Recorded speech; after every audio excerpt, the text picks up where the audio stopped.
Hello, everyone, and welcome to Once Upon a Time at the Oscars. The show that takes you through every Best Picture nominee from 1927 to today. I'm Kyle. I'm Ryan. Tell me what your craziest hotel story is right now. Okay, I actually do have one. Okay. I love that on the recording, this is going to sound like it took me no time, and it did. Like, I immediately had an answer for you. I didn't truncate silence at all for this. But sometimes I'll think, and then I'll listen back to the episode, and I'm like, there is no time for me to think. I'll always be like, let me think about it. So it's this.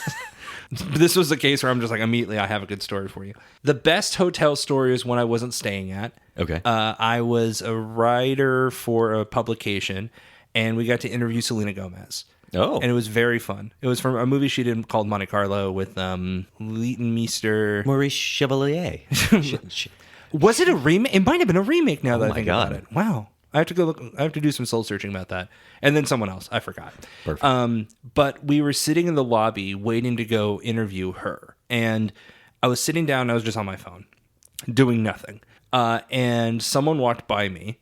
Like, I was sitting in like one of those couches in the main area. This is the podcast, by the way. And I'm sitting in the main area with my like boss across from me. And someone walks by me and they scoff. And then they say an expletive at me of like, you expletive. And then left. No, I'm sorry. It was an expletive you. So, you know, an FU type thing. And then they walk away. And I looked up and I was like, oh, who just said that to someone? And I look over and my boss was like, they just said that to you. And it was Justin Bieber. And Justin Bieber at the time was dating Selena Gomez. So it kind of makes sense they were in the hotel together. But he just passes me. And I guess I wasn't paying attention to him. And that bothered him. So he said, F you, and walked by me. And I was like, I'm just playing Angry Birds. Like, I don't know what you want from me. Yeah. Like, big fan, baby. But like, Wow. yeah, one less lonely fan on me. So, Dude, that's such a, like, accurate representation of what we're going to be covering on that's the why show. I'm kind of thrilled you asked the question. I thought you were going to be like, one time someone left shorts in my hotel drawer or something random like that. This is dirt right here. Well, this is lore. This is where Yeah. it kind of began, where like I was a believer and then I saw his face Listen, and I'm not a believer. nothing ever happens at the Bieber Hotel. People come, people go. Exactly. Yeah. What? Anything crazy for? I mean, I know in relation, maybe not. But did Selena Gomez ever tell you to like f off? Or Not yet, but you know, there's still time. There's still time. No, my she hotel seems very story- sweet. I don't think that's going to happen unless you deserve it. I'll see what I can do. I prefer you didn't. Yeah, I prefer I didn't too. No, my hotel stories are like, I opened the door and like there were already suitcases in there, and I was like, well, time to get a different room. One time I opened a door and the joined door between you and the other room, which we got to talk about at some point as people, not you and I as podcasters. What's the deal with these conjoined doors? Yeah. It was open on both ends, and I was like, I don't like that. Yep. I'm gonna have to make sure we lock that on that side, and then Barricade it. yes, correct. Yeah. with You wood. just- Night of the Living Dead, and you're like, Barbara, get up. They could come in at any They're moment. coming for you, Taylor. Yeah, she'll love that. Anyway, the reason for Hotel Talk, of course, is we are covering 1932's Grand Hotel. Yes, this is our final Yeah. movie of the fifth Academy year. So excited to talk about this one. This is a big one. It is. And not just for the nominations, which we'll get into here in a second, but because just in terms of what kind of movies we were making back then, we've talked about musicals, we've talked about war, we've talked about, I mean, not quite action, westerns, epics. The one thing we have not really gotten to just yet is something known as the all-star cast movie, right? A movie that has like all stars in it. And this really was the first of its kind in terms of like having, I mean, a little insider baseball. Back then, studios would actually intentionally sparse out the actors to say, well, we need 2 big actors at max, and then some individual actors here and there to kind of space it out, because we want to make sure people are seeing more movies. We're getting more money from them because there's more movies they have to see all the people they love. Right. This was a gamble, because MGM specifically took the gamble and said, well, we're going to take 5 of the biggest stars, maybe 6. I can't speak to Lewis Stone. We'll get there. But at least 5 of them, and said, put them in one movie and see what happens. And the end result was Grand Hotel. And ever since then, we've been doing all-star cast movies. Yeah, that's wild to think about. I think the closest movie we've covered with like a huge all-star cast would be The Divorcee, in a way. Yes. Like, that had a pretty hefty list, but nothing like this. Like, everyone in this movie gets such a huge amount of screen time. Nobody's really a side character. Well, they even established that up front. We're getting ahead of ourselves just a little bit. We'll talk about that intro. But they do a really good job of kind of establishing up front, here's all of the players. They all have their own individual stories and intentions. Yeah. And let's see how that plays out. So I really liked that aspect of it a lot. But you're right. I mean, even if you're not super well-known or super versed, well-versed, that's the word, on your 1930s actors, some of these names, they just immediately stand out to you.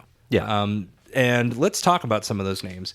So in the cast for Grand Hotel, we have Greta Garbo as Grusenkaya. Grusenkay? They kind of pronounce it differently in the movie, but Yeah, there's a few different... we'll say Grusenkaya because that's what's listed. I like it. John Barrymore as Baron Felix von Geigern. Joan Crawford as Flemchen, or the stenographer. Wallace Beery as General Director Preissing. Lionel Barrymore as Otto Kringlin. And Lewis Stone as Dr. Otterschlag. Yeah. So this was the 6 main cast members. There's about 16 in total, but those were the, I'd say, main characters, and then maybe Lewis Stone is kind of the side character. Yeah, totally. Do you want to talk to us about the nomination? Yeah, so to throw this out there, it was directed by Edmund Goulding. Yes. But also it received 1 Oscar nomination, and that was for, of course, Outstanding Production. We'll talk more on that because that becomes a big deal. It does. Let's just say it now. I feel like I'm always like, we'll talk more about that later. I didn't want to say anything because I knew going into this, the Grand Hotel, is that what you want to say? Is the only picture to win without any other nominations in any other category. Got it. Yeah. So we had not been saying this season. I thought we were holding it until the ceremony to say what won, or for you to find out what won. Oh, right. So I didn't want to say anything about that. The DVD that I handed you earlier definitely says at the top, Best Picture winner. And I was like, uh-oh. But just a chance on that. But you're right. How interesting that it is the only Best Picture winner that to only be nominated for that. Yeah, and that's something that I don't think will ever happen again. Probably not. And you know what's really peculiar about this movie is that normally you would say, okay, well, I guess there isn't a huge cast behind it for any of those casting nominations. No, there is the cast behind it. So very interesting that there wasn't an acting nomination on either side for this. Yeah, or a production design nominee. I liked the production design a lot of this hotel. Yeah, that was a big deal for this movie. So how did you watch this? Because you just mentioned you had a DVD, but you got it post-watch. I got the DVD post-watch. It's worth mentioning that you and I watched the first 30 minutes or so together on Blu-ray. And then we had to go our separate ways journey. So I went back home and I rented it on Prime Video. Okay. So I was able to watch it in pretty high definition. Yeah. And I'm excited about that. We are really going to be paying for a lot of rentals moving forward for the time being. And that's exciting because we're going to have better quality. Sure. Insured quality, which is nice. However, we need to get a credit card for the company, I think. Yeah. Credit card for the pod. We do. But very excited about the insured quality, especially with my run-in on Seventh Heaven and Tubi. So Sure, yeah. excited. And to throw this out, you mentioned we watched it on Blu-ray. So this, again, was another rental from Videodrome, Atlanta's incredibly awesome video rental store. Yes. There was a lot of extra content on that Blu-ray. Oh, man. It was pretty cool. Do you know if it was a single disc or was it like a combo? No, it was a single disc. Okay. Well, the disc itself the was case just looked Grand Hotel, but I wasn't sure if it was like the Ernst Lubitsch collection where it came in like a 4-pack. Oh, no. I think it was just Grand Hotel. I'm trying to remember what the case is, because every time you go to Videodrome, they have all of the actual cases, and then you pull the ticket, you go up, and you get just the disc. Yes. So sometimes I pull the ticket, and I'm like, I don't remember like what this came from. Well, you can buy the Blu-ray off Amazon, Blu-ray.com, whatever it might be, for like $32. Okay. Or you can buy a 4-pack on Blu-ray for the Joan Crawford collection, which includes Grand Hotel for like $38. So for $6 more, you can get 3 other Joan Crawford films. Why not? With that said, I did pick up a DVD for $6 yesterday. Nice. So very excited about that. So the movie itself, Grand Hotel, takes place in this hotel specifically. It is the Grand Hotel. It sounds like from watching this that there are multiple Grand Hotels throughout the world, right? This is just one of them. The one in Germany specifically. Correct. The one in Germany.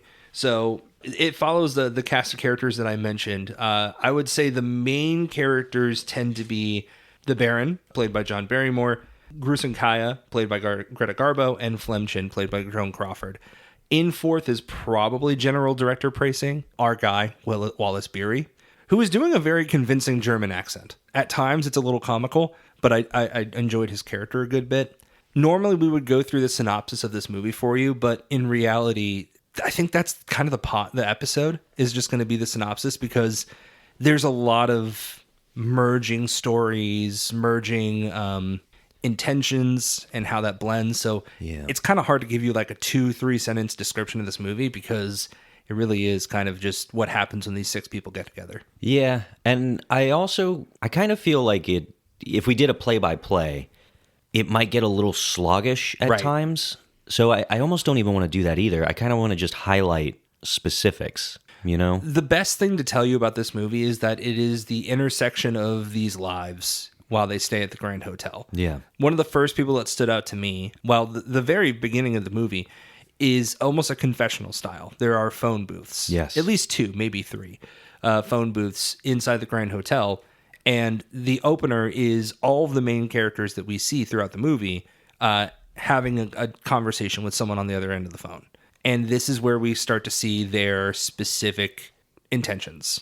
Right. Their stories fold out in real time. Yeah, it's kind of cool, because what a genius way to like introduce characters and their motivations by having them talk to, who knows? It doesn't really matter. You just hear their end of a conversation. You're like, okay, I kind of getting a vibe of like what they're into and what they're working towards. I think a breakdown, like a deeper breakdown of all the characters, almost will kind of reveal the plot itself. That's a good way to put it. So the Baron, played by John Barrymore, we learn that he is obviously a baron, but he's also down on his luck when it comes to money. Mm-hmm. And he has some kind of plan in place to get that money back that night, or at least that week. And he's a little hesitant about it. He's unsure because he's not really a thief. Right, because that is his plan ultimately. He's going to sneak into rooms and rob people. Correct. That's ultimately his plan. So we see him kind of unfolding that in real time, but that's the conversation he's having in the beginning. We see with Greta Garbo, the Grusin Kaya, she's a ballerina. Yeah. World-renowned ballerina. I'm not quite as familiar with her story, other than just she's falling out of love with ballet. Well, I think she's depressed. She's kind of waning a little bit in popularity. So her introduction, other than her like walking to her room, and there's a really cool moment where she goes to get on an elevator, and there's, I believe, an elderly woman coming off, and she like helps her off the elevator. Yes. It's just a nice little touch of giving you an idea of how compassionate she is, because then when she gets to her room and she's on a phone call and she hears that she's kind of been she missed a performance and she was not missed, she gets very depressed, and we find out that she is suicidal. Right. Which then she has an interaction with the Baron, who is sneaking into her room to rob her, and it's such a funny moment, because he comes out of the shadows and she's like, "Who are you?" And he's like, "Just a man who happened to be in your room." Yeah. And you're like, what? Yeah, he definitely takes the opportunity of like, oh, I think something bad's gonna happen here. I should intervene. Yeah, it's like, you know that you're not supposed to be in here, right? Like, it's like those memes of, yeah, someone went to break into my house and rob me, and then they found out I'm broke, yeah, and now they're just consoling me. They're like, it's all right, man, it's okay. I've seen a couple things like that where it's like the robber who came into my house, but I'm watching the De Niro Pacino scene in Heat. Yeah, and it's like them sitting on the couch with you watching it. Like, that's kind of what he did. That's a little exactly bit. What happens. Yeah, it's I want to go back a little bit on that. So it is a funny scene, and I like that conversation between them. It's kind of when the first time that movie feels kind of light, or not light, but feels kind of like lighthearted, I guess is the way I'll say it. I love the lead up to this scene, because the Baron, we're just kind of like seeing as like, hey, yeah, he's this like whatever guy. I really love a scene he has where he's laying on his the floor of his hotel talking to his dog. Yeah. And he's like, it really is kind of uncomfortable for a man to say to another man, but you are the only thing I love in this world. This is me. Like, just every night is just me sitting with my dog, just being like, this is great. Yeah. I just want to be here and only with you. But then he does sneak into her room, and I want to talk about him, the Baron, sneaking into Grusin Kaya's room. I loved this shot. I thought this movie was kind of like a comedy of errors a little bit, And then there's a wide shot of outside the hotel of him scaling the walls Yes. of the hotel from his balcony over to the general director, Precinct, Wallace Beery's balcony. And we'll get to him in a minute. But he cleans against that wall. And there's a shot, not just from that wide shot, but then there's an above head shot of looking down at him. And it almost looks kind of like an old school Adam West Batman shot of him like walking up the building with a rope. But it's overhead and you can see down and you see the Baron, but you also see the street underneath him. And this might be just good, like, you know, not green screen, but like good editing, I suppose.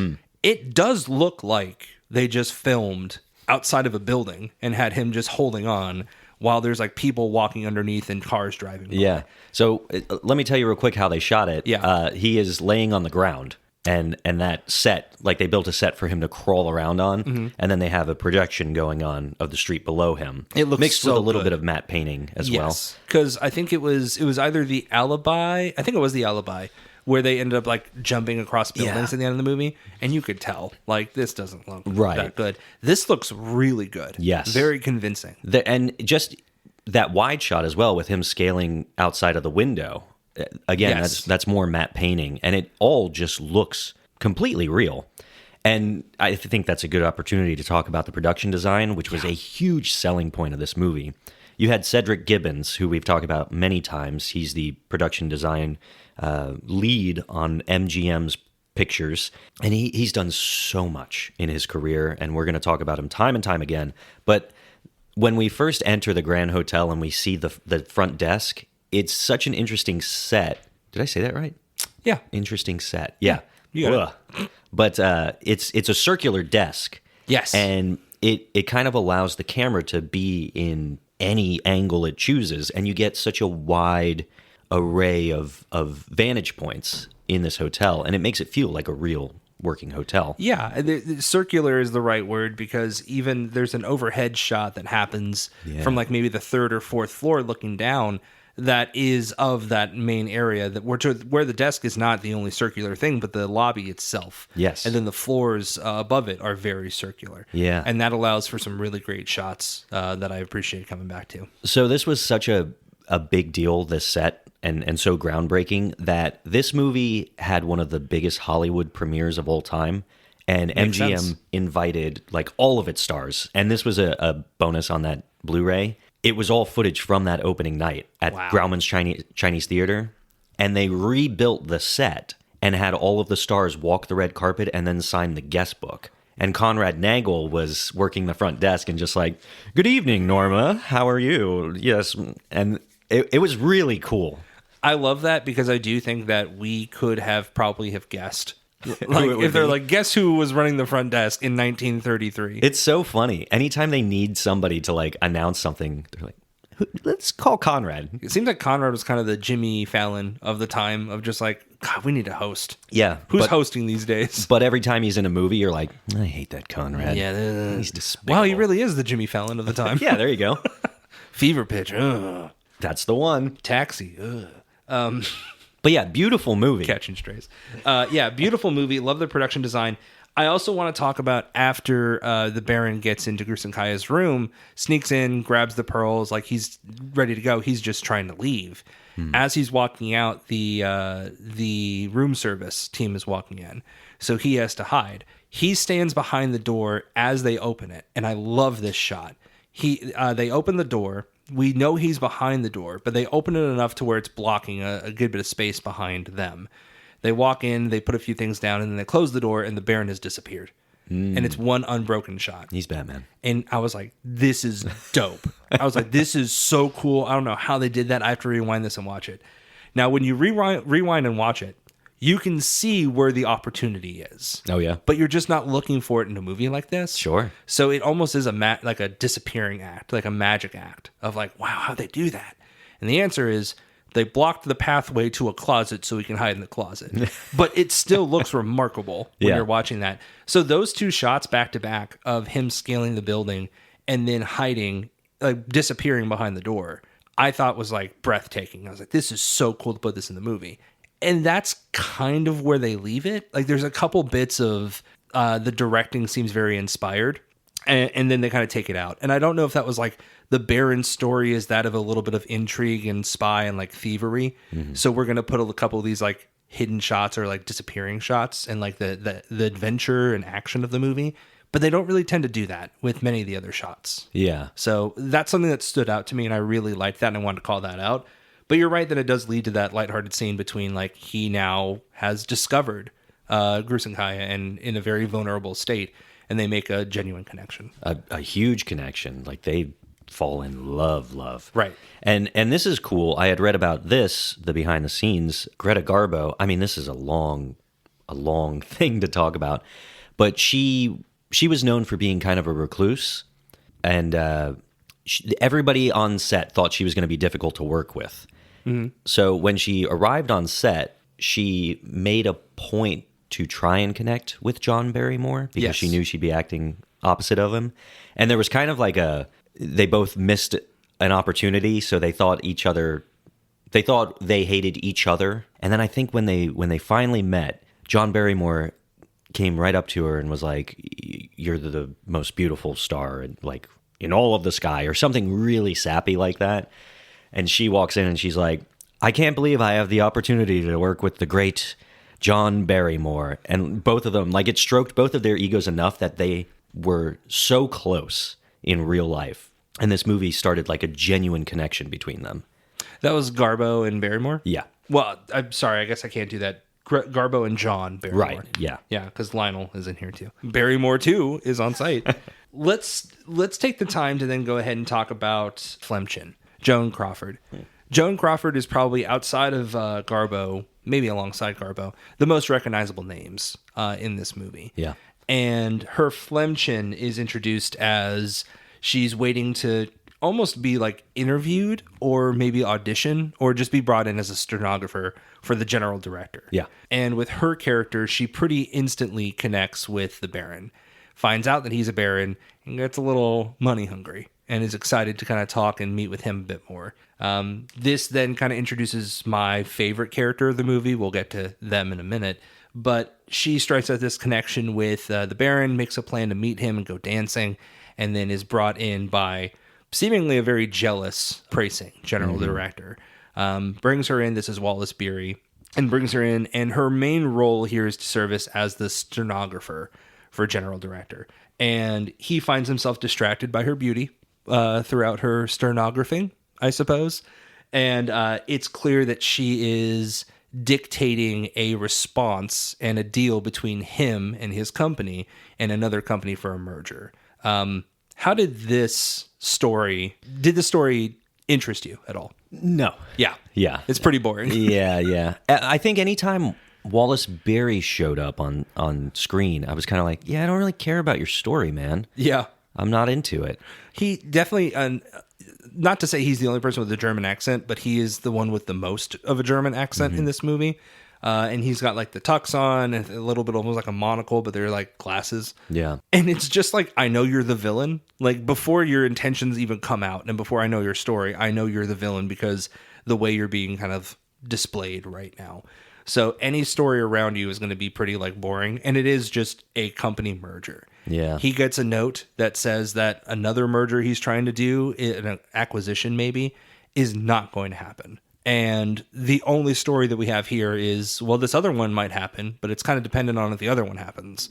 So I need to lie and say the other one's going to happen. So then they say yes, but then I need to make the one that's not going to happen so this can happen. It's like, calm down. My eyes were like glazing over. Yes. It's rough. Again, not to keep bringing up this Blu-ray, but there was a commentary track on it as well. And the more I learn about Wallace Beery, the more I'm like, I don't know if I like this. I'm so glad I can separate art from artist on a lot of stuff because this is the exact thing where I'm like, I know that that's all true, but I still have such a love for like his roles. Sure. I still like him in this movie fine.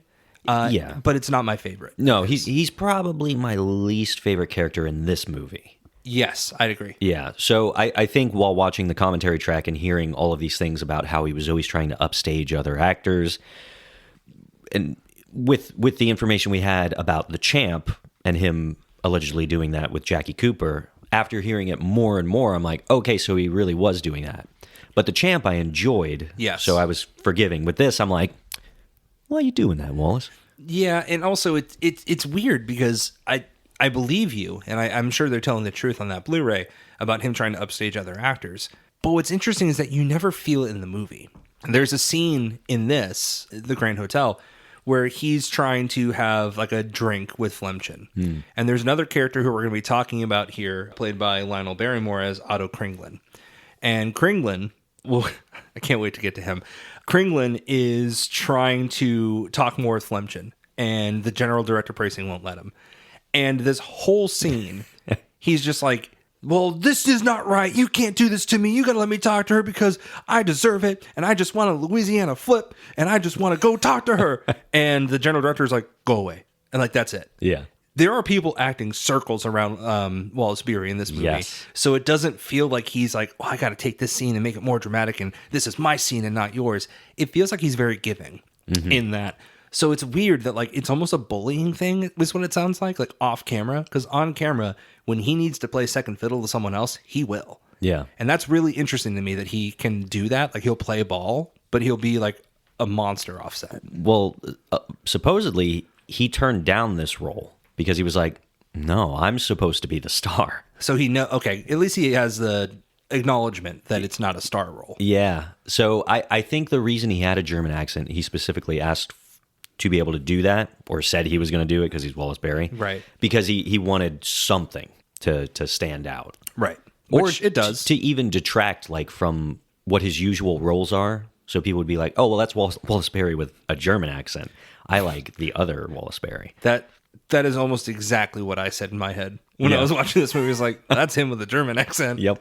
But I like him in The Champ. Yeah. So, okay, look, that's about it for his story. Yeah. His story merges with Flemchen because of she was brought in as a stenographer for him, and she's now introduced these cast of characters because of that. I want to talk about Kringlin. I want to talk about Kringlin so bad. Best actor deserving Kringlin. So, favorite character. Yeah. Favorite character of this movie by far. And this is just a neurotic, like, sick little man. And he is... Everyone else has got like these like, I think I may want to do this, but also there's this company and I need to lie about this and I might be stealing this money and I'm thinking about killing myself. And he's just like, I'm dying soon and I just want to have a good time. Yeah. And I don't want to feel oppressed by my my officers at work, which ends up being General Director Pricing was previously or is currently managing one of the companies that Kringlin works for. Right. So he has some knowledge of him as well. This is just a neurotic man. Everyone is having like these like fun little conversations on the side of like, hey, maybe we should talk soon. Let's go dancing. And he's like, I'm sorry, are you the Baron? Can we be best friends, Yeah. Baron? I'd love to be best friends with you, Baron. And you kind of get the vibe of like, oh, I wonder if this guy's like two-timing everyone. Like he's playing the Kaiser Sose. He's doing the, playing everyone. No, he's just a sick little man. He's having the time of his life. he like took all of the money he had out of the bank, and he's at this grand hotel. He's like, I'm getting the suite. I'm getting a lobster. I'm living it up. What's up, Joan Crawford? How you doing? He's like, that's cool. Baron, are you rich? We're friends now. Yeah. And also, I'm going to go gambling. You want to go gambling? Let's gamble a little bit. And this man just wants a Louisiana flip. There's a whole scene at the bar, the scene I was just talking about with Flemchen and General Director, where he orders, he's like, yeah, a Louisiana flip. Let's do that. And then he goes dancing. And he comes back, and the General Director is taking a seat. He's like, hey, I was sitting there. And he's like, not anymore, you're not. And he's like, I just want my Louisiana flip. And he starts going off in that scene I was just talking about of like, you can't do this to me, and you work me to the bone, and you do this and this. And the confrontation happens, and he ends up getting punched and knocked out by Wallace Beery, shoved at least. And everyone starts circling around, including the Baron, his new best friend. And he comes to his aid, and he's like, oh my God, you're dying. What do you need? What can I get you? He's like, I just want my Louisiana flip. And he's like, fine, go to the bar. I guess get your Louisiana flip. I thought this was hysterical. Yeah. That this man is like, I'm dying. I don't have much longer to live. I've spent all my money to be here. I just want my drink. Just give me my drink. Yeah. And he proceeds, his story is literally just, I'm friends with the Baron. He gambles with me. I made a lot of money. And now, because the Baron feels so bad about stealing from Grus and Kaya, which he ends up returning the pearls pretty quickly. Yeah. Like, when he first meets her, like, by the way, I was going to steal these. Sorry. Teehee. Never seen a thief get away with something more like quickly than this. Well, was she like, loves him. well, of course. But she was like, you scamp. You get out of here. Yeah. It's like, you met him 10 minutes ago, but okay. So Kringlen wins all this money from gambling. And he is just on cloud nine. He is drunk as a skunk. And he is on cloud nine. He ends up leaving his pocketbook with all of his winnings on the counter. And the Baron finds this. And he's conflicted because he doesn't want to do this to his friend. Yeah. At first I thought he was working Kringlen a little bit. Like you're waiting to see how people are like double crossing each other. But he feels really bad because he is like friends. He does consider himself a friend of Kringlen now. Much to the delight of Kringlen. Of like, oh my God, the Baron is friends with me. Yeah. I liked a scene earlier on, by the way, where he's like, hey, can we be friends? And he's like, yeah, sure, whatever. And then like maybe 90 seconds later, Kringlen comes back to him. He's like, hey, so remember when you said we're friends? It's like, he's so neurotic. This is great. But he ends up trying to pocket the money from Kringlen. To where when Kringlen finds out about this, another reason I love this guy, just loses his mind. He's like drunk. He's like, I'm tired. I'm going to bed. But he hears he's lost $15,000. And he's like, no. That's my fun money. Someone find my fun money. Yeah. Where'd it go? And he's just absolutely losing his mind. So for 90 seconds, we just get to see the Baron just sweat like, oh, man. Yeah. Don't do this. Stop doing this. And inevitably, he's like, nope. Oh, look what I found. Uh-oh. Pocketbook. Yeah. Found this Gives in my it back pocket. to him. And then he's like, all right, I'm going to bed. Only thing I thought was annoying about Kringlen is the fact that this man was about to go to bed. He thought he lost $15,000. He panics. He finds $15,000. And then the Baron's like, all right, man, I'm going to bed. And he's like, no, you've got to stay. Hang out with me. I'm like, you need to go to bed. Yes. Dog, you just got $15,000 back. I don't know what you're about to do, but you need to go to bed. And then the Baron just leaves. So this is probably a good time to talk a little bit in more detail about the general director, Wallace Beery, and what ends up happening between him and Joan Crawford. I don't care about his story, though. know. That's the hard part, where I'm just like, yeah, I don't know. He kind of recruits her for a job. Yes. And of course, she's all into it because she's all about the money. Yep. Money. But ultimately, it's like a little bit of back and forth, and she ends up going to his room, and that's kind of what her character is. She gets close to men and kind of uses her work as a way to get close. Yes. And then she'll seduce them for as much money as she possibly can. Yeah. And ultimately, what ends up happening while she's in his room, the Baron breaks in again to steal more money, but does get caught by Precinct. Which is the exact wrong person you want to get caught by. Exactly. You never want to get Wallace Beery mad. No. And Wallace Beery loses his mind about this, confronts the Baron, and ends up beating him to death. Well, what really shocked me about this scene specifically is he gets back what was stolen. Mm-hmm. So it's not like he's trying to run away. And the general director is so mad that he kind of chases after the Baron after this happens and then beats him to death. Which, I gotta say, twice now he's snuck into people's rooms or just ended up in a situation where he can steal and he's let his conscience, return whatever he took. Yeah. And everyone's been like, hey, thanks. I know you went to steal, but you're a nice guy. Yeah. That only works for so long. Yeah. Baron. It is the third time that's the charm, unfortunately. Especially when it's Wallace Beery. You can't be like, hey, man, I'm sorry I robbed you. And expect him to be like, who, me? Cool, right? Yeah, like... So he does beat the Baron to death, and Flem runs out, and she's horrified by this. And the Precinct is like, it's fine. We don't have to tell anybody. And she's like, no, I'm calling an ambulance We right have to now. tell everyone. Yes. Not only do we have to tell everyone, I have to go tell his best friend. Yeah. Wake him from a dead sleep and let him know that he's dead. And she runs out of the room in like a bathrobe, which this was, to cut into talking about censorship, Yes. this was a moment that had to be changed because originally she was supposed to be naked. Yeah, there was a whole thing with Joan Crawford in this movie. Originally, she was really concerned about taking this role because she thought it'd be too controversial. But it was specifically the director, Edmund Golding, that you mentioned, and the producer, Irving Thalberg. Yeah. They had to assure her, like, look, it's going to be tasteful. It's going to be sympathetic. Like, you're not going to be a bad character at all. And I will say, they did a good job because for someone who is very money hungry like Flemgen, her character does not come across as like, that's my sole intention. She's making connections with people. Right. So they're kind of right. but I see what they're saying, or what she's saying. Her big fear about it, she didn't want to take the role because she was worried a lot of her scenes would be cut because they were so controversial. Right. And they were like, no, we're going to do it in a way that they won't cut anything. And she does look tasteful in this movie because they cut so many of her scenes after all. And she's just like, all right, well, whatever. Yeah. And, this was still a huge movie for everybody involved, and they did well because of it. There's a couple scenes that kind of allude to the fact that she might be like sleeping with multiple men. Yeah. And this might be what she does for work. But I think the way you described it is kind of the way that the movie portrays it a bit more, which is like she uses her job to seduce men to kind of take money, and then that's it. And she's not really a escort, but she is just more kind of using men for money. Yeah. So, but it doesn't come across as like she's the villain of the movie in that sense. No, it's just more something she happens to be doing while all this other stuff is happening around her. Right. So I'm trying to think of what else to do with them specifically. I guess the only other loose thread here is that Grusenkaya has this understanding that the Baron is going to be meeting her on a train. Yeah. And her team, and this is the way I took it. I'd like to hear your thoughts on this. Her team either does or does not know that the Baron has died. And she's like, well, where's the Baron? They're like, he's on the train. Yeah. Why don't you just hop on the train? You'll meet him there. And they're like, are you sure? Yeah. Don't worry about it. He's there.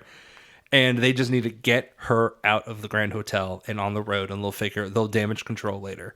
And this is kind of a devastating scene because we know the truth. And she's just like, oh, I can't wait to see him. Get in the car and leave. Yeah. And that's the last we see of Grusenkaya. Yeah, it's really sad. And I think that when the Baron dies, he's kind of this glue for this entire cast. He is.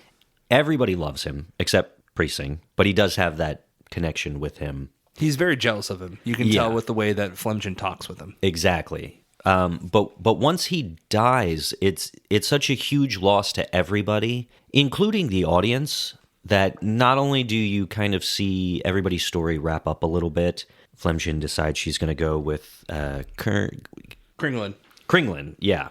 Don't you dare disrespect my guy like that. I know. I didn't have it I forgot to write notes properly for this one, but they have like their, okay, well, I'm going to go with you, and I'm going to help you live out your best life.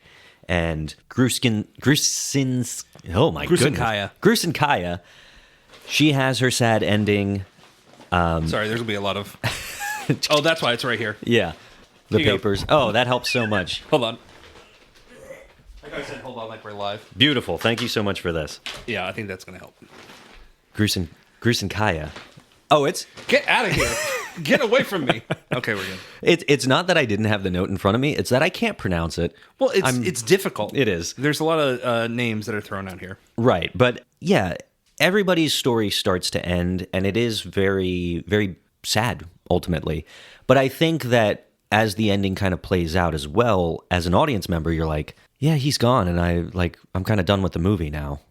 I'm losing interest. The one stipulation to that, the one way that I disagree, I think that the story between Kringlen and Flemchen wraps up really well, to where he has been on the verge of dying for apparently a week now. Yeah. Like, he's just like, I'm dying any minute. And I'm like, you're still here, man. You're good. You're just very neurotic. But then he meets Flemchen, and they strike up this, like, not a romance, but like a genuine connection. Like, he's kind of, again, hey, are you my friend? Will you be my friend? Right. And she talks to them, and she's friendly with him, and she kind of defends him a little bit in front of Preissing in the bar. And then they get closer as the Baron dies. And specifically, he sees how upset she is, that like she doesn't get, the money that she thought she was going to get. She doesn't have like a job to look forward to. Like, this is just kind of the end for her. And he's like, well, hey, I just won $15,000. Like, I just kind of want to go and travel. And like, if you'd like to come with me, I kind of love to spend time with you, and I could take care of you, and you wouldn't need to do anything for the rest of your life because I won $15,000, which we need to talk about how realistic that is. He's like, for the rest of my life, for the next 2 days, I can take care of you. That makes more sense. Right. But he's like, I can take care of you forever. I'm like, that's $15,000, man. Back then, totally. But the way he's spending it and losing it. Right. But he's only going to be spending it and losing it for like 3 days. Apparently. So I guess so. But I like this wrap up between them, because then you kind of see the two of them leaving arm in arm, and like they're much closer and clearly like semi-romantic, but because he has $15,000. Right. And they're rushing out to go to another Grand Hotel, or No, they're told to go to a different Grand Hotel by someone at the front desk. Yeah. That's why I'm confused. But they leave, and they're actually the last ones to leave the hotel. And as they pull out, we see the only character that we have not really talked about much here, because he's kind of the... You know how they'll say sometimes the location is a character in the movie? Yeah. Like the Grand Hotel itself is a character in the movie. I don't think that's totally true, but I do think that Lewis Stone as Dr. Otterschlag, or Aternschlag, I think he is kind of the embodiment of the hotel. Yeah, like he's the personification. Right, where he's kind of like seeing people like come in and clock out, or check in, check out, and he's kind of seeing how their lives intersect, but he doesn't have too much to do on his own. He also he's very discernible because, or it's easy to distinguish him because he has this scar on the right side of his face. Yes, right side of his face. And he seems very intimidating. You think of him as the villain, but he really is just more in scenes with people and kind of watching this happen in real time. Yeah. So he's the one who has this famous line that we quoted at the beginning, at the end, where everyone leaves and he looks out the front door of the Grand Hotel and says, "The Grand Hotel, always the same. People come, people go, nothing ever happens." Yeah. Credits roll, movie's over. So something we haven't done here, but we've kind of alluded to, is our thoughts on this movie. And we don't have to go into ratings right now. But overall, how did you feel about the Grand Hotel? I think the cast of characters is very cool. I love Agreed. the all-star cast. I really like the setting. Like we talked about the production design. I do think that the Grand Hotel, because the production design is so strong, that it is kind of, it's like another character of the film. And then with Lewis Stone's character, it does, like anytime you need the hotel to actually speak, that's him. He's speaking on behalf of the hotel. Yeah. Right. So all of that is cool. I love Garbo in this. I love Joan Crawford. Like I really like Joan Crawford. She's up there with Norma Shearer for me now. Oh, wow. Yeah. I'll go on a brief tangent. I do notice when she speaks, she does this thing where like her top teeth kind of touch her bottom lip at times. And I don't know why this stood out to me, but I remember watching and being like, that's such an interesting like mannerism of her. What's going on? And I realized what it is she just has like real teeth. And that sounds odd, but like that's kind of going away in the modern day. Right. So she has a very distinct way of talking. And I'm just like, wow, she's like a human. Like, I don't know why that's a thing, but send us an email at outaaopodcast@gmail.com if you have any thoughts on like that, or if I'm the only one. I love her. Well, one of the reasons we like actors so much in and out of our lives is the way that they kind of bring themselves into the role, or what they bring into specific roles. And seeing like little ticks or like characteristics of those characters, like that's kind of what we're looking for.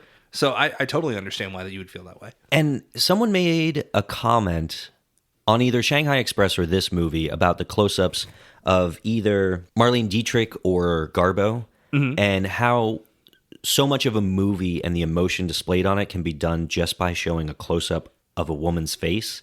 And I think that's so possible because of the way that these are like real human expressions, and there hasn't been a lot of like work done on their faces, so it is very natural the way their muscles and everything and their face move. Right. So I don't know, that really did a lot for me. I just looked at her top teeth and I was like, this feels like real. And I don't know. It's interesting because I feel like that's happened. It still happens to this day. It's just more like we're kind of mesmerized when it does. Yeah. Begonia is a perfect example where the way that Yorgos Lanthimos, the director, focuses on Emma Stone's face, he kind of lets her do the acting. Yes. And you talked about like the muscles and the way like she actually moves her face.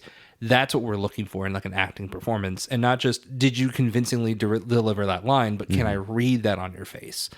So not to say Emma Stone is the next person in line who does this after the Grand Hotel. This has happened many, many, many times before then, and we'll talk about it. But it's nice to see that it's still happening now. It's just we wish it happened more often. Yeah. And it's just getting harder for it to happen more often, I think, for certain reasons. Yes, that's 100% correct. I think that it drags a lot in certain parts. It does. I think that it's too long. Yes, for sure. This is the longest film, not only of the Best Picture nominees we covered at the 5th Academy year, but of all of the films nominated across all categories. This year, correct. Yes, this year. And it's like all of Pre Sing's story is just so uninteresting to me. Everybody else I enjoy enough. I don't think that there is enough of Garbo and John Barrymore together. I wish there was more of that and less of Precinct, but I understand like you need that conflict. But yeah, overall I just think it's long and there are a lot of dull moments. So I like a lot about it, but not enough. Yeah, I think that's fair, and I ultimately feel the same way. I really should love this movie, and there's aspects that I do really enjoy. But as the movie continued, you start feeling the pacing, and you don't feel that it's working as well as it thinks it does. A couple things that really worked for me on this. There's some editing cuts in this movie, not just in terms of fade in, fade out from black, but one of the first examples we've seen in these movies where we see like diagonal cuts of we see one shot and then there's a diagonal like physical cut that like a transition scene. Mm-hmm. Thank you. And then there's another one that comes and there's almost like a silver bar that kind of like comes along with it, but then it's horizontal. Yeah. Of like a transition. And I thought this was interesting to kind of see that happen. It doesn't like happen enough to where you're like, oh, that's the style of the movie. But it's an interesting thing that I noticed because we haven't seen that quite yet. Yeah. What do you think of when you see transitions like that? I think of more stylistic movies like a Scott Pilgrim type thing. Okay. That's not the best example, but more movies that have intentionality in the style. Yeah. I think as a one-off, it kind of just seems like, why did we do that? Sure. And this happens twice, I believe. I always think of Star Wars. Oh, sure. Always. Especially the vertical. Right, yeah. Vertical transition, from left to right. And I think that's a huge reason I didn't like the newer films, because they completely got rid of those transitions. Yeah. And it became such a synonymous thing with Star Wars. But that's side note. We'll get there when we cover Star Wars. And oh, no. Oh, I guess we will. A New Hope? Yeah. I think that was Empire nominated. should have been, but we'll talk about that once we get there. A couple of things I wanted to mention. So John Barrymore, who played the Baron in this, we just got done talking about like facial expressions and like how you want to appear on camera and everything. So he actually had walked up to the cinematographer, William H. Daniels, and he said, probably my favorite line that I read in my research it's not even from the movie. It's just something he said. He said to the cinematographer, I want to look like Jackie Cooper's grandson. Yeah. He said, I'm 50 years old and I want to look like Jackie Cooper's grandson. Was that John or Lionel that said that? That was John. It was John? Okay. Yeah. And I thought that was very funny. Yeah. He does look very distinguished in this movie. I like his look. When you and I first watched this together, I remember I told you, I was like, that looks a lot like Walt Disney. Yes. Like to a point where I was like, is that Walt Disney? That's him. So much like him. Could have been. It was the gray that you could tell was like in his, even with black and white, you can tell he's got gray in his hair. Yeah. He almost has like a Vincent Price-esque like sculpt to his face. Very dashing. I really, really liked John Barrymore a lot in this. He's very charming in his like Baron character. And he's also extremely sympathetic because even though he knows he has to steal this to like get money for clearly someone who's going to kill him if he doesn't bring this money to them, you can tell he just can't go through with it most of the time. So I really liked his character and I liked his performance a lot. Totally. There's so many great performances in this. And I think it is really cool that you get to see an all-star cast. This is like MGM's best. And again, that extra feature of the opening night at the Grauman's Chinese Theater, it was so cool to see all of MGM's stars. And there's a moment where Norma Shearer walks up and she's like, oh, Conrad, I haven't seen you in a while. And I'm like, I've seen The Divorcee. I know what you're talking about. But she does mention like, oh, I wish I could have been in this one, but I'm just happy that it got made. And she was supposed to play the Joan Crawford's character at some point, and it just didn't work out. So I'd really like to watch, I might have to get my hands on that Blu-ray because I'm looking at the back of my DVD and I don't think that it has that specifically. It has a documentary called Checking Out Grand Hotel, but I don't suspect that will have that on there. That was on the Blu-ray. That was? Checking Out the Grand Hotel, yeah. Hopefully that includes the footage of the red carpet, but we'll see. Yeah, it was very cool. And just the fans at multiple times, the announcer kept saying, and the fans have broken past the barricade. Yes. And you just see them get closer and closer. And I'm like, Conrad, it's time to go inside. This is dangerous. Well, and that's one of the concern, or I guess difficulties in making an all-star cast movie. Yeah, is that now you have more than double what you would do previously with a 2-star film. It's crazy of people trying to like break down the barriers because.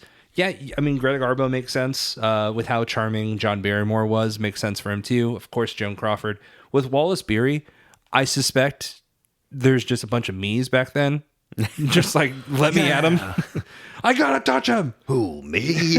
So, yeah, it's kind of surprising they didn't think that through of like how much they're going to get mobbed at like a red carpet premiere. So 2 things I want to talk about before we get into ratings. The original writer of this was Vicky Baum. Right. And you mentioned the hotel staff earlier on.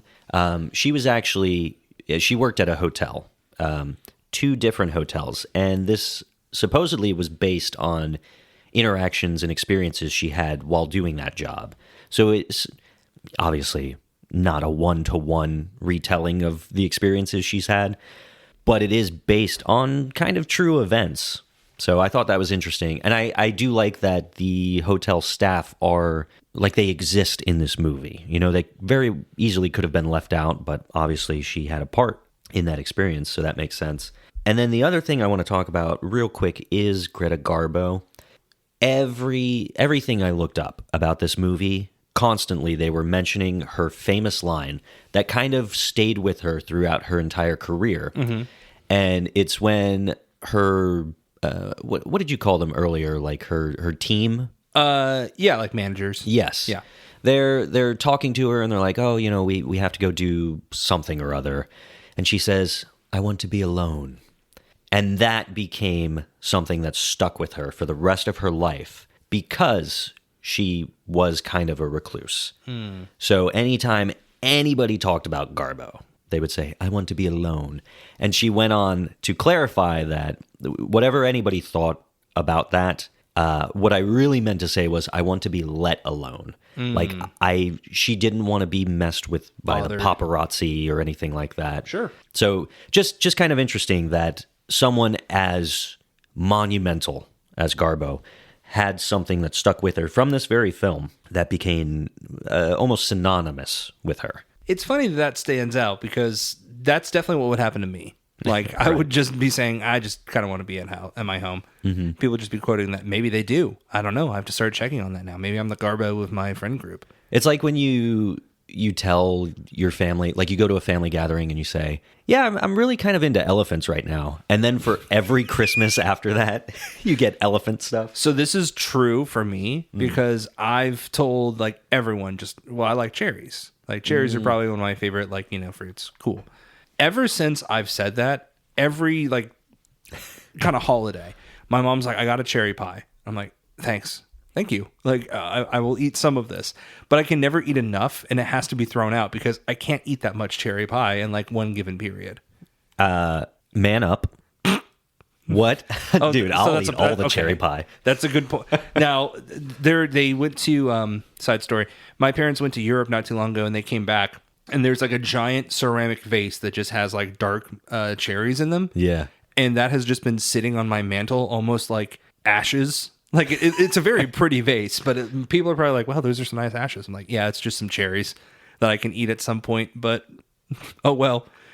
Crack those bad boys open. I guess I don't like cherries as much as you do. I think that's the answer. Cherry pie is like I'm Dale Cooper for cherry pie. I love it. Of course you are. Yeah.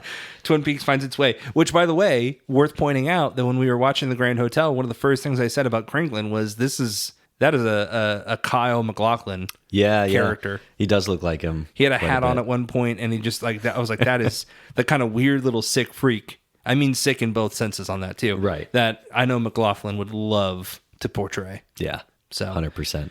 So let's talk about our ratings. Let's do it. I will go ahead and rip off the Band-Aid for me. I gave this 3 stars. Okay. Yeah. I didn't hate this. I did not like it as much as I wanted to, especially given like it's an all-star cast. This is technically the kind of movie I should love, but the pacing is very off on this. It feels like there needed to be some kind of... I think this movie would have benefited from having what hasn't been created yet at that point, but a segment of, well, this is the Baron's character. Well, this is the general director. Here's Flemchin. And show how those intersect, but they have their own sections. But in order to keep the story moving of like, well, here's what happens on Monday, and then Tuesday, and then Wednesday, they have to keep it separate. That just drags it for me. Yeah. I looked at everybody's ratings on Letterboxd after I finished this. Yeah.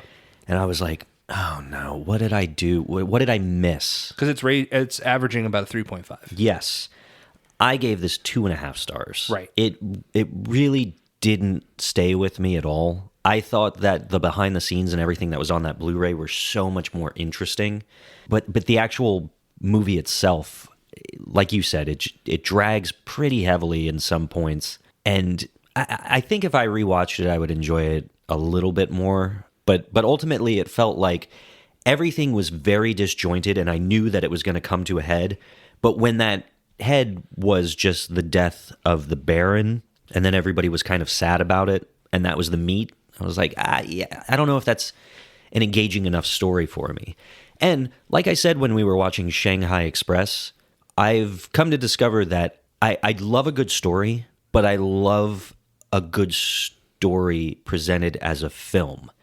And while the production design does allow for a lot of interesting camera work and things like that, ultimately they're not doing anything super interesting for me. Right. And it becomes a lot of just dialogue. I think that's why I like the first, bit of this, the first half of this much more, is because they were doing the interesting camera work with the Baron. Yeah, and the matte into that room. paintings and the matte things. painting, exactly. And then that scene just kind of go away. Not that you should have a scene of him sneaking into a room every 30 minutes, but something to kind of keep the camera angles interesting. Yeah. So there's a movie we'll talk about next year that I think it's interesting to see kind of how there were technically two directors or cinematographers at least working on a movie, and you can kind of see, you could feel that of oh, there's a really interesting vision here, and then there's not. This almost felt like that too, where I was like, was this the same director the whole time? Yeah. But it was. So it's just kind of an unevenness for me. Yeah. So I still enjoyed it. And it's the first of its kind in this. And it's amazing to see that because this is, something Hollywood has built off of.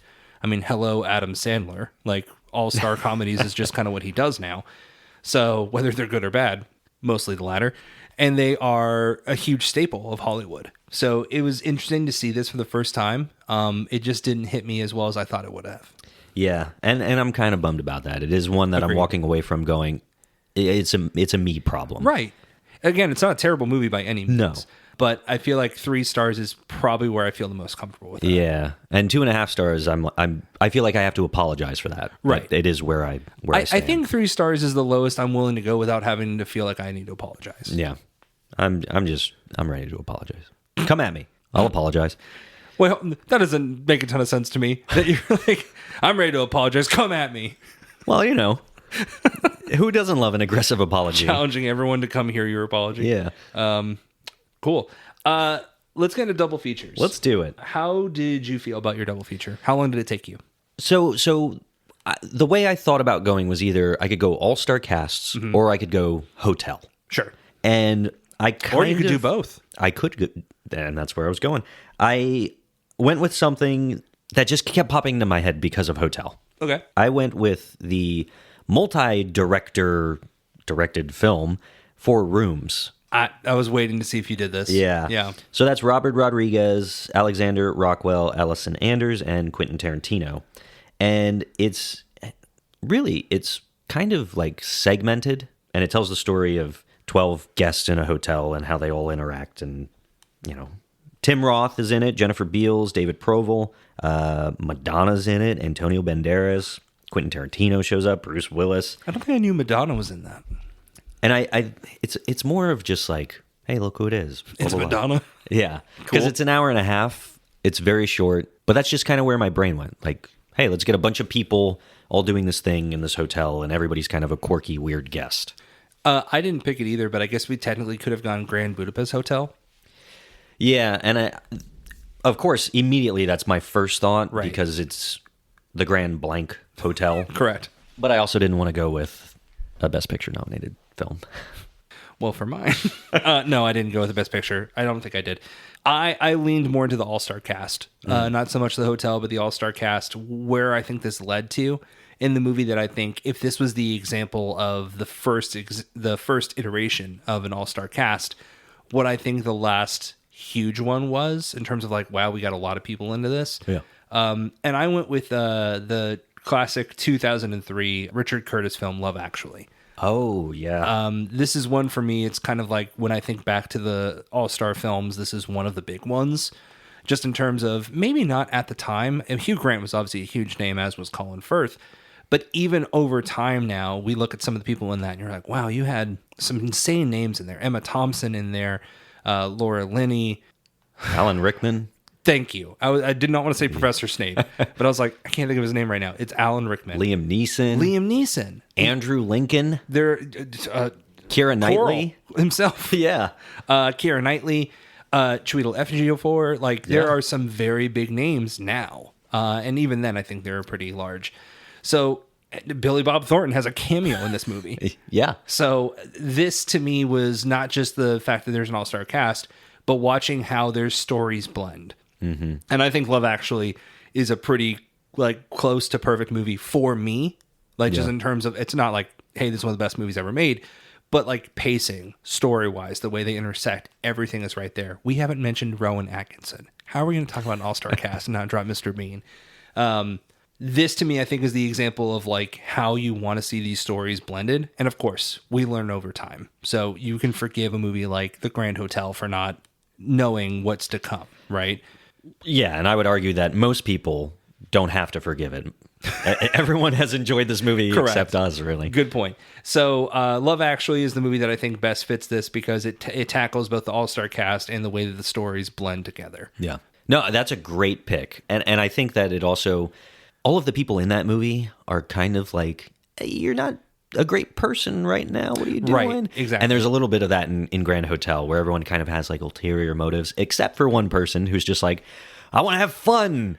And so, I think Love Actually kind of has that too. You're absolutely right. And it's so funny. I actually stand by this more now that you've said that, because not only does it have that character, but Mr. Bean, Rowan Atkinson, kind of serves as the Otto character in this, where he's kind of like, if the movie has a character that represents the movie, it's him. Yeah. And he kind of is the thing that kind of like blends everyone together. But ultimately, it's Hugh Grant who has the final line that also matches Otto's a bit with like, people come, people go, nothing ever happens. With him being like, love actually is all around. Yeah. So there's a nice little bookend to each of those things that I totally thought of before just now. Beautiful. Excellent double feature. One of your bests. Well, I think I have another one coming up, so I'm excited. Looking forward to it. Speaking of what we have coming up, next episode is going to be our Academy Year wrap episode, the 1932, the 5th Academy Year ceremony. It's for 1933. Right.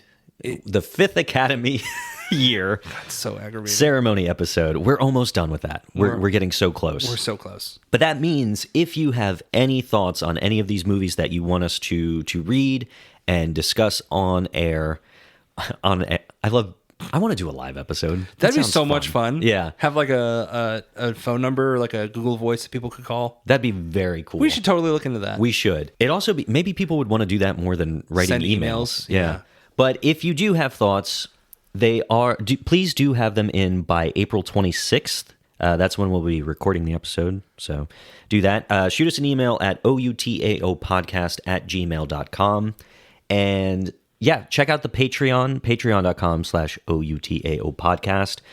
The poll where you can vote for what movie you think truly deserved to win Best Picture at the 5th Academy Ceremony is available until that same date. So if you want to change history, that's your opportunity.